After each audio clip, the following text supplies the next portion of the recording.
ಗೃಹಪ್ರವೇಶ ಅಥವಾ ಮದುವೆಗೆ ರಾಧಾಕೃಷ್ಣರ photo gift ಕೊಡುವ ಮುನ್ನ ಈ ರಹಸ್ಯ ತಿಳ್ಕೊಳ್ಳಿ.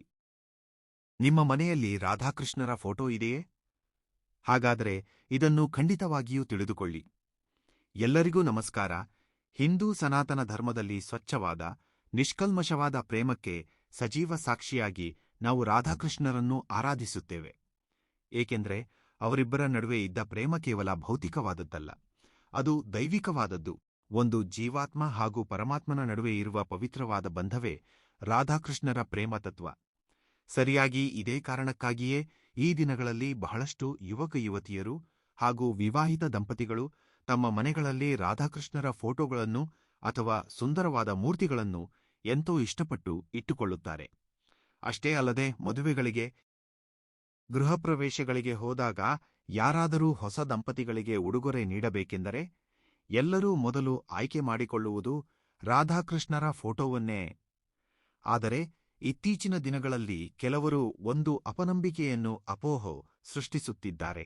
ರಾಧಾಕೃಷ್ಣರು ಭೌತಿಕವಾಗಿ ವಿವಾಹವಾಗಲಿಲ್ಲ, ಹಾಗಾಗಿ ಅವರು ಬೇರೆಯಾದರು. ಆದ್ದರಿಂದ ಅವರ ಫೋಟೋ ಮನೆಯಲ್ಲಿದ್ದರೆ ಗಂಡ ಹೆಂಡತಿ ಕೂಡ ಬೇರೆಯಾಗುತ್ತಾರೆ. ಆ ಫೋಟೋವನ್ನು ಮನೆಯಲ್ಲಿ ಇಟ್ಟುಕೊಳ್ಳಬಾರದು ಎಂದು ಹೆದರಿಸುತ್ತಿದ್ದಾರೆ. ಆದರೆ ವಾಸ್ತುಶಾಸ್ತ್ರ ಮತ್ತು ಪುರಾಣಗಳ ಪ್ರಕಾರ ಇದು 100% ಸುಳ್ಳು. ನಿಜ ಹೇಳಬೇಕೆಂದರೆ ಬಹಳಷ್ಟು ಜನರಿಗೆ ತಿಳಿಯದ ಅದ್ಭುತ ರಹಸ್ಯವೇನೆಂದರೆ, ಮನೆಯಲ್ಲಿ ರಾಧಾಕೃಷ್ಣರ ಮೂರ್ತಿಗಳಿದ್ದರೆ ಆ ಮನೆಗೆ ಸಕಲ ಶುಭಗಳು ಉಂಟಾಗುತ್ತವೆ. ದಂಪತಿಗಳ ನಡುವಿನ ಅನ್ಯೋನ್ಯತೆ 1000 ಪಟ್ಟು ಹೆಚ್ಚಾಗುತ್ತದೆ. ಆದ್ದರಿಂದ ಈ ದಿನ ನಾವು ಈ ವಿಡಿಯೋದಲ್ಲಿ ವಾಸ್ತುಶಾಸ್ತ್ರದ ಪ್ರಕಾರ ರಾಧಾಕೃಷ್ಣರ ಫೋಟೋವನ್ನು ಮನೆಯಲ್ಲಿ ಯಾವ ದಿಕ್ಕಿನಲ್ಲಿ ಇಡಬೇಕು, ಮಲಗುವ ಕೋಣೆಯಲ್ಲಿ, ಬೆಡ್ರೂಮ್ ಇಟ್ಟುಕೊಂಡರೆ ನಡೆಯುವ ಅದ್ಭುತಗಳೇನು, ಪೂಜಾ ಕೋಣೆಯಲ್ಲಿ ಅವರ ಫೋಟೋ ಇದ್ದರೆ ಎಂತಹ ಪೂಜಾ ನಿಯಮಗಳನ್ನು ಪಾಲಿಸಬೇಕು ಎಂಬುದನ್ನು ಪೂರ್ಣವಾಗಿ ತಿಳಿದುಕೊಳ್ಳೋಣ. ಅದಕ್ಕಾಗಿಯೇ ಎಲ್ಲಿಯೂ ಸ್ಕಿಪ್ ಮಾಡದೆ ಈ ವಿಡಿಯೋವನ್ನು ಪೂರ್ತಿಯಾಗಿ ನೋಡಿ. ಮೊದಲನೆಯದಾಗಿ, ರಾಧಾಕೃಷ್ಣರ ಮೂರ್ತಿಯನ್ನು ಅಥವಾ ಫೋಟೋವನ್ನು ಮಲಗುವ ಕೋಣೆಯಲ್ಲಿ ಇಟ್ಟುಕೊಳ್ಳಬಹುದೇ ಇಲ್ಲವೇ ಎಂಬ ವಿಷಯದ ಬಗ್ಗೆ ವಾಸ್ತುಶಾಸ್ತ್ರ ಏನು ಹೇಳುತ್ತದೆ ಎಂದು ತಿಳಿದುಕೊಳ್ಳೋಣ. ಬಹಳಷ್ಟು ಜನರು ಏನೆಂದುಕೊಳ್ಳುತ್ತಾರೆಂದರೆ, ದೇವರ ಫೋಟೋಗಳನ್ನು ಮಲಗುವ ಕೋಣೆಯಲ್ಲಿ ಅಸ್ತಿತ್ವದಲ್ಲೇ ಇಡಬಾರದು ಅಂದುಕೊಳ್ಳುತ್ತಾರೆ. ಆದರೆ ವಾಸ್ತುಶಾಸ್ತ್ರದ ಪ್ರಕಾರ ಮಲಗುವ ಕೋಣೆಯಲ್ಲಿ ಇಟ್ಟುಕೊಳ್ಳಬಹುದಾದ ಏಕೈಕ ದೈವ ಸ್ವರೂಪವೆಂದರೆ ರಾಧಾಕೃಷ್ಣರ ಫೋಟೋ ಮಾತ್ರ. ಏಕೆಂದರೆ ಅವರಿಬ್ಬರೂ ಒಬ್ಬರನ್ನೊಬ್ಬರು ಎಷ್ಟೋ ಗಾಢವಾಗಿ ಪ್ರೀತಿಸಿದ್ದರು. ಅವರದ್ದು ಎಂದಿಗೂ ಬೇರ್ಪಡದ ಆತ್ಮಿಕ ಬಂಧ. ಇದರ ಪ್ರಭಾವದಿಂದಾಗಿ ಯಾರು ತಮ್ಮ ಮಲಗುವ ಕೋಣೆಯಲ್ಲಿ ಆ ಫೋಟೋವನ್ನು ಇಟ್ಟುಕೊಳ್ಳುತ್ತಾರೋ ಆ ಗಂಡ ಹೆಂಡತಿಯ ನಡುವೆ ಪ್ರೇಮ್, ನಂಬಿಕೆ, ಅನ್ಯೋನ್ಯತೆ ಅಪಾರವಾಗಿ ಹೆಚ್ಚಾಗುತ್ತದೆ.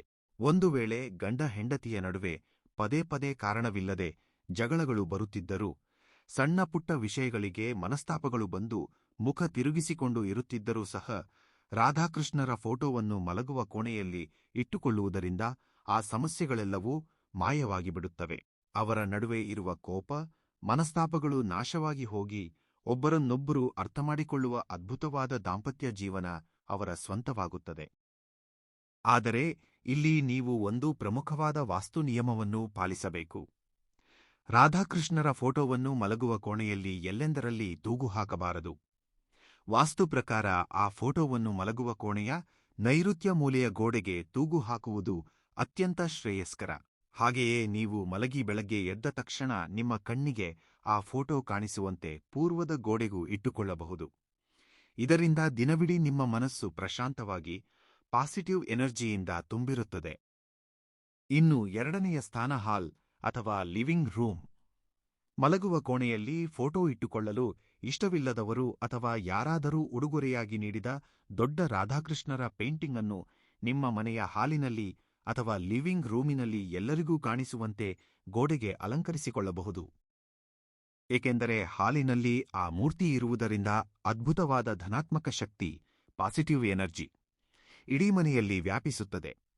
ಮುಖ್ಯವಾಗಿ ಹೊರಗಿನ ವ್ಯಕ್ತಿಗಳು, ನಂಟರು, ಅತಿಥಿಗಳು ನಿಮ್ಮ ಮನೆಗೆ ಬಂದಾಗ ಮೊದಲು ಅವರ ದೃಷ್ಟಿ ಆ ಫೋಟೋದ ಮೇಲೆಯೇ ಬೀಳುತ್ತದೆ. ಆ ಸುಂದರವಾದ ರಾಧಾಕೃಷ್ಣರ ಕಿರುನಗೆಯನ್ನು ನೋಡಿದ ತಕ್ಷಣ ಅವರ ಮನಸ್ಸಿನಲ್ಲಿರುವ ನೆಗೆಟಿವ್ ಭಾವನೆಗಳು, ಅಸೂಯೆ, ದೃಷ್ಟಿ ದೋಷಗಳೆಲ್ಲವೂ ಆಟೋಮ್ಯಾಟಿಕ್ ಆಗಿ ನಾಶವಾಗಿ ಹೋಗುತ್ತವೆ. ಇದರಿಂದ ನಿಮ್ಮ ಕುಟುಂಬದ ಮೇಲೆ ಯಾರ ಕಣ್ಣು ದೃಷ್ಟಿಯೂ ಬೀಳದಂತೆ ಆ ಕಣ್ಣಯ್ಯ ಕಾಪಾಡುತ್ತಾನೆ.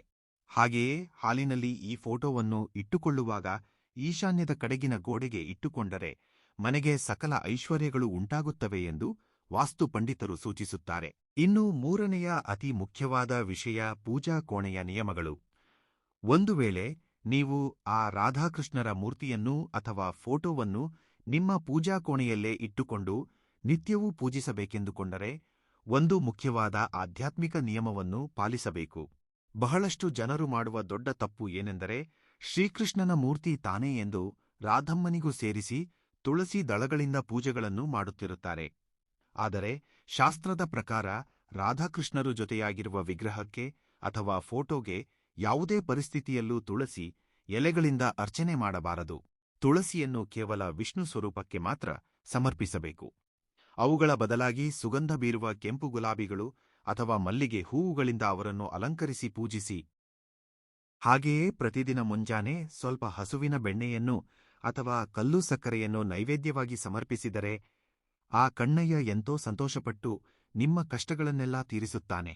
ಇದರ ಜೊತೆಗೆ ಪೂಜಾ ಕೋಣೆಯಲ್ಲಿ ಅವರನ್ನು ಕೇವಲ ಗಂಡ ಹೆಂಡತಿಯಾಗಿ ಮಾತ್ರ ನೋಡದೆ ಜಗನ್ನಾಟಕ ಸೂತ್ರಧಾರಿಯಾದ ಪರಮಾತ್ಮನಾಗಿ ಮತ್ತು ಅವರಲ್ಲಿನ ಆಹ್ಲಾದಕ ಶಕ್ತಿಯಾದ ರಾಧಮ್ಮನಾಗಿ ಅಂದರೆ ಸಾಕ್ಷಾತ್ ಲಕ್ಷ್ಮೀನಾರಾಯಣರ ಸ್ವರೂಪವಾಗಿ ಭಾವಿಸಿ ಪೂಜಿಸಿದರೆ ನಿಮಗೆ ಅಖಂಡವಾದ ರಾಜಯೋಗ ಒಲಿಯುತ್ತದೆ.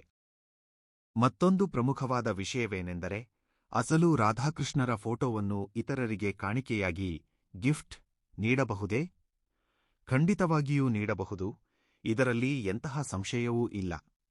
ಏಕೆಂದರೆ ಹೊಸದಾಗಿ ಮದುವೆ ಮಾಡಿಕೊಳ್ಳುತ್ತಿರುವ ದಂಪತಿಗಳಿಗೆ ಆಗಲಿ ಅಥವಾ ಗೃಹಪ್ರವೇಶ ಮಾಡುತ್ತಿರುವ ಬಂಧು ಮಿತ್ರರಿಗಾಗಲಿ ರಾಧಾಕೃಷ್ಣರ ಫೋಟೋವನ್ನು ಉಡುಗೊರೆಯಾಗಿ ನೀಡುವುದು ತುಂಬಾ ಒಳ್ಳೆಯದು.